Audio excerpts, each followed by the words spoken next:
자, 위진 남북조 시대의 전개 보도록 하겠습니다. 구분과 그 다음에 여러 가지 중국사의 어떤 공식 같은 것을 보도록 하겠습니다. 자, 일단 우리가 춘추 전국시대라는 게 있었죠. 춘추 전국시대에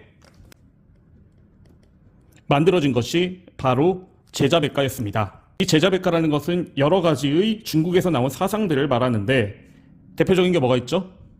유가, 도가, 법가, 그리고 묵가 이렇게 있습니다.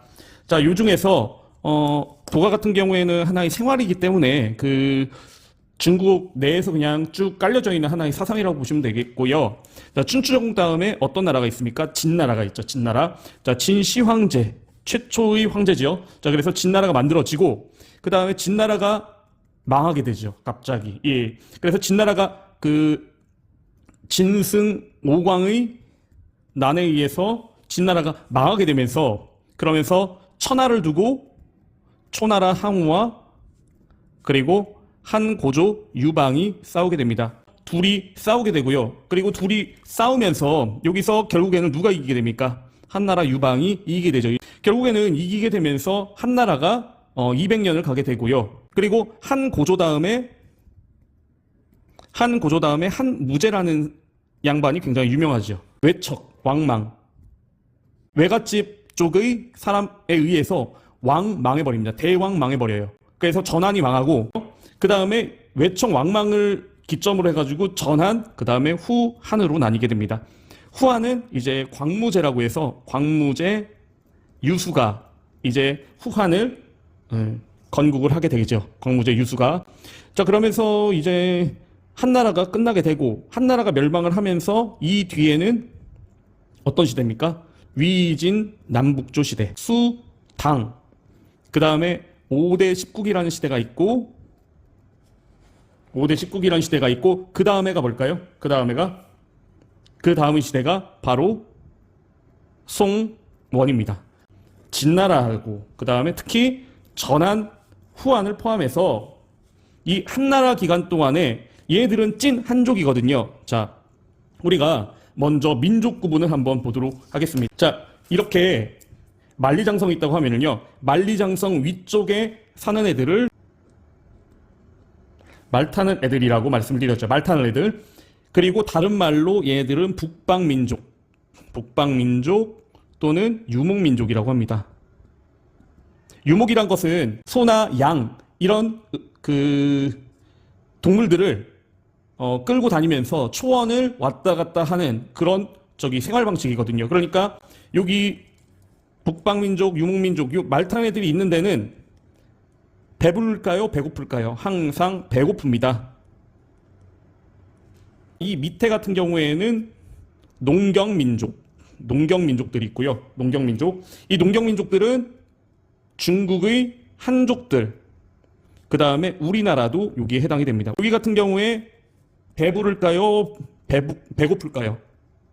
항상 농사를 지니까 배고픈 애들이 배부른 애들을 공격을 하겠죠. 동아시아, 중국사, 그리고 한국사를 포함해서 이 역사의 가장 중요한 거는 뭡니까? 흐름은 말탄 애들의 공격과 농경민족의 방어의 역사가 바로 중국사, 한국사라고 해도 과언이 아닙니다. 한나라 같은 경우에는 찐 한족이기 때문에 그래서 지금도 중국을 한족, 그 다음에 중국이 쓰는 문자를 한자라고 하는 게 여기서 한이 들어간 게 왜 그래요? 바로 한나라를 기점으로 해가지고 그래서 한자가 들어가는 겁니다. 얘들은 찌가 한족이니까 유교를 믿는 겁니다. 유교, 나라를 다스리는데 처음에 진시황제가 법가를 냈다가 망해버렸고, 그러니까 법가가 너무 딱딱하니까 한고조 유방 같은 경우에는 도가를 쓰기도 했거든요. 도가. 근데 도가는 뭐예요? 인간의 욕심, 욕망을 중시 여기고 그냥 무의자연, 그냥 될 대로 되라. 이거니까 안 되잖아요. 그렇죠? 그래서 도가도 망하고 그래서 결국에는 유교, 메이드 인 차이나인 유교로 이제 나라를 다스리게 된 겁니다. 그런데 위진 남북조 시대에 넘어오니까 이 위진 남북조 시대는 뭐라고 했었죠? 바로 말타는 애들이 중국 본토를 침략하는 거예요. 침략해서 점령하는 거거든요. 말타는 애들이다 보니까 얘네들은 어떻게 될까요? 얘네들은 유교를 할 수 없죠. 왜? 얘네 자체가 이민족이기 때문에 이민족인 애들이 메이드 인 차이나로 한족들을 다스릴 수가 없었거든요. 그리고 이민족 같은 말탄 애들 같은 경우에는 한족을 지배하기에는 머릿수도 딸렸고 쪽수도 굉장히 부족했거든요. 그리고 문화 수준도 한족이 압도적으로, 그러니까 무력만 강한 거니까 얘들이 그 한족을 지배하기 위해서는 뭐 어떤 게 필요할까? 생각, 사상이 필요한데 메이드 인 차이나인 제자백가로 할 수는 없으니까 자기들 이민족이니까 뭐가 눈에 들어온 걸까요? 바로 이민족이 종교인 메이드 인 인디아, 메이드 인 인도인 불교가 눈에 띈 겁니다. 그래서 불교를 엄청나게 띄워요, 얘네들이. 그래서 위진 남북주 시대 때 불교가 굉장히 발전이 되게 됩니다. 얘네들은 왕득불사상이라고 해가지고 왕이 곧 부처다. 특히 이 북위라는 나라가 있는데 이 북위에서는 내가 곧 부처기 때문에 부처와 왕을 일체화시킵니다. 그래서 이걸 왕득불사상이라고 하고 왕권 강화에 뭐를 이용하는 거예요? 바로 불교를 이용하는 거다라고 보시면 될 것 같습니다. 자, 이 수당은 수나라를 세운 수문제와 그 다음에 당나라를 세운 당고조 위원 같은 경우에는 얘들은 한족 플러스 말 타는 애들이 뭐예요? 피가 섞여 있는 애들입니다. 결혼을 통해서 얘들이, 그러니까 전통 한족이라고는 할 수 없어요. 그러니까 수나라 당나라 때는 뭐예요? 그 전에 위진 남북지대 앞에 있었던 불교도 왜? 불교도 믿고 그 다음에 유교도 믿어요. 왜? 피가 섞였으니까. 한족 피, 말 타는 애들 피 섞이니까 불교하고 유교를 같이 믿습니다. 자, 불교하고 유교를 같이 믿고 그 다음에 여기에 나라를 다스리기 위해서는 뭐가 필요할까요? 문자가 필요하죠. 자, 한자. 그 다음에 나라를 다스리기 위해서는 뭐가 필요합니까? 바로 법, 율령이 필요하죠. 그래서 수나라 당나라 때 바로 이 하이브리드로 피가 한족과 말탄 애들 피가 섞였기 때문에 바로 그 불교, 유교, 그다음 한자, 율령 바로 이 네 가지를 통해서 뭐가 형성이 됐다? 바로 동아시아 문화권이 형성될 수 있었다. 동아시아 문화권이 형성될 수 있었다라고 보시면 될 것 같습니다. 자, 그 다음에 5대 10국은 한 50년 정도 있었는데 이건 뭐 그냥 그런 값이다 보시면 되겠고요. 자, 그 다음에 송나라가 됐어요. 송나라. 자, 이 송나라 같은 경우에는 저기 찐 한족입니다. 얘들은 찐 한족. 찐 한족이니까 다시 뭘로 돌아갈까요? 다시 유교로 돌아가지요. 유교. 그런데 이때 유교는 앞에 뭐가 생략이 되어 있냐면요. 불교의 영향을 받은. 이 유교는 아주 찐한 뭐예요? 찐한 불교의 영향을 받은 겁니다. 그래서 여러분들 그 전에 우리가 진나라 때 진시황제 때 분서갱유가 일어나서 유학책을 가지고만 있어도 죽는다고 했었잖아요. 그러니까 사람들이 어떻게 돼요?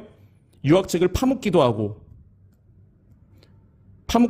또는 없앤 다음에 암기를 하기도 하고, 그러니까 파묻은 다음에 진나라가 다시 지난 다음에 파묻은 책을 다시 꺼낸 A와 그다음 암기한 거를 다시 그 복원해내는 A하고 B가 서로 글자가 달라요. 그래서 그 진나라 한나라 때의 이 지난 때의 유학 같은 경우에는 선생님 어떻게 얘기했죠? 바로 올드 유학이다. 그리고 요거는 A하고 B가 글자가 어떤 게 맞는지 관련된 거다라고 보면 돼서 얘네들은 뭐예요? 올드 유학이고 글자놀이라고 했죠. 글자놀이. 그래서 이 글자놀이를 뭐라고 했습니까? 바로 훈고학이라고 봤습니다. 이거는 뭐가 없을까요?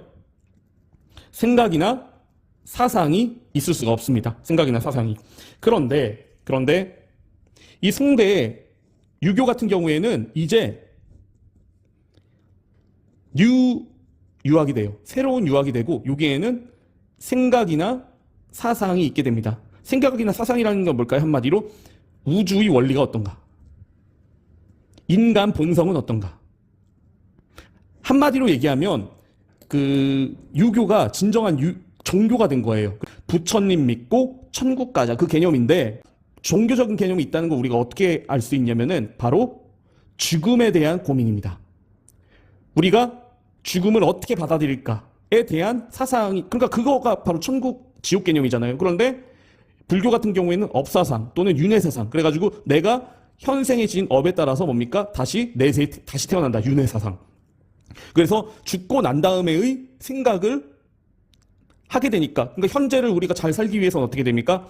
현재를 잘 살아야지 내세에 좋은 조건으로 태어나는 거잖아요. 그러니까 현재를 잘 살아야겠다, 그런 생각을 하게 되고, 그러면서 우주의 원리, 우주는 어떻게 흘러가는가, 그리고 우리 인간 본성은 뭔가를 생각하게 되는 유유학이 됩니다. 이 유유학을 뭐라고 하냐면요, 바로 성리학이라고 합니다. 성리학.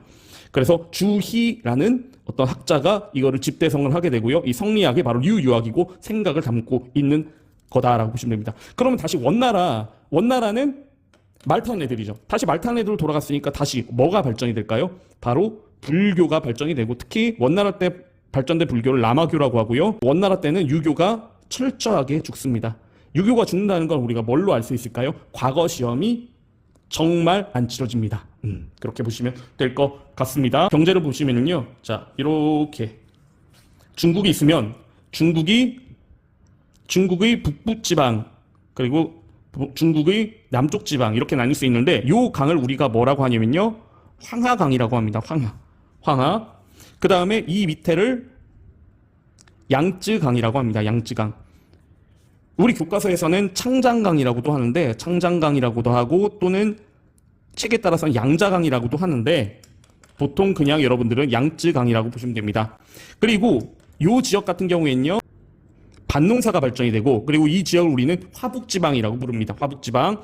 그리고 양쯔강은 여기는 바로 논농사, 벼농사가 발전이 되고요. 그리고 이 지역을 우리가 강남지방이라고 합니다. 강남지방. 그래서 이 강남은 바로 부의 상징이 돼요. 부의 상징.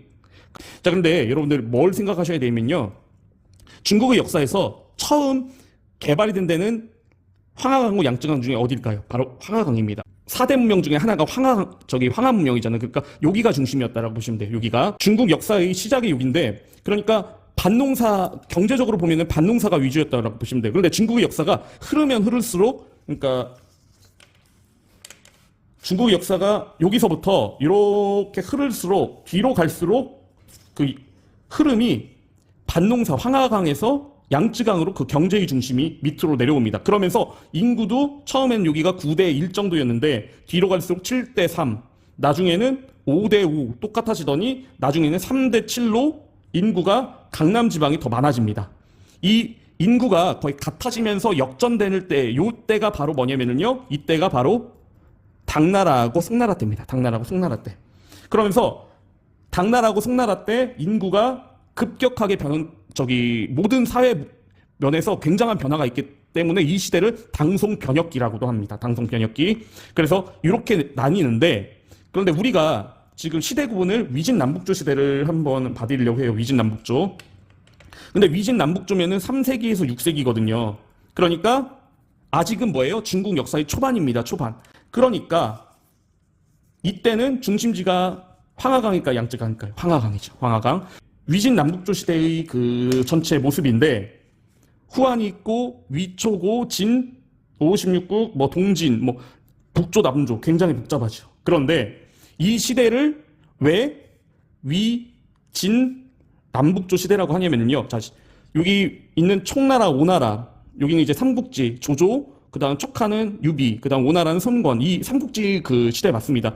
그런데 총나라 오나라, 그리고 동진 남조 송제 양진, 얘네들이 있었던 데가 바로 강남 지역인데, 이 3세기에서 6세기 위진 남북조 시대 때는, 이때는 경제 중심지, 정치 중심지가 여기가 아니에요. 강남 지방이 아닙니다. 어디를 먹고 있어야 그 경제도 활성화가 되고 뭡니까? 정치적으로 정통성이 있을까요? 바로 황하 지역입니다. 황하 지역. 그러니까 화북 지방을, 중국의 북부 지방을 먹고 있어야 됐거든요. 그래서 이때 위나라하고 진나라가 어디를 먹고 있었을까요? 바로 어디? 중국의 황하강, 화북 지역을 먹고 있었거든요. 그래서 이 시대를 왕조들이 많은데 황하 지역이 경제 중심지이기 때문에 대표 지역이 정통성이 있다라고 봐서 여기를 위나라, 진나라라고 본 겁니다. 여기를 위나라, 그리고 진나라 이렇게 본 거예요. 그래서 위진, 그 다음에 여기 왕조가 많아지니까 남북조 시대, 이렇게 본 거다라고 보시면 될 것 같습니다.